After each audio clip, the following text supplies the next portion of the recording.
ఇప్పుడు బట్టి విక్రమార్కన్నేమో ఆ గడ్డి పెరసనీకి లోపల ప్రగతి భవన్లో గడ్డి వరసనీకి 70 లక్షలు ఖర్చు పెడతాడు.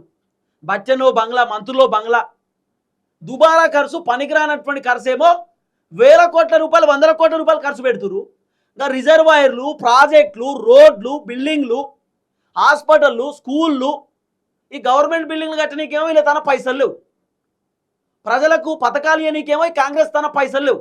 దుబారా ఖర్చుగా కేరళ ఎన్నికలలో అక్కడ యాడ్స్ పెట్టియనీకి, పేపర్లలో ఏదో హోర్డింగ్స్ ఇవ్వనీకి వందల కోట్ల రూపాయల ఖర్చు మన తెలంగాణ ప్రజల సొమ్ము. 68 సార్లు రేపు మళ్ళీ ఢిల్లీ పోతున్నాడు రేవంత్ అన్న. 68వ ఢిల్లీకి పోతున్నాడు. ఎక్కడ ముఖ్యమంత్రి, ఎవరు ముఖ్యమంత్రి, ఏం కథ? నువ్వు ఢిల్లీకి ముఖ్యమంత్రా, తెలంగాణకు ముఖ్యమంత్రా?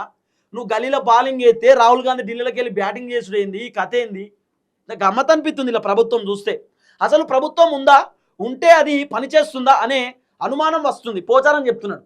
అసలు ప్రభుత్వం ఉన్నదా, ఉంటే అది పనిచేస్తుందా, నాకే అనుమానం వస్తుందని పోచారం చెప్తున్నాడు.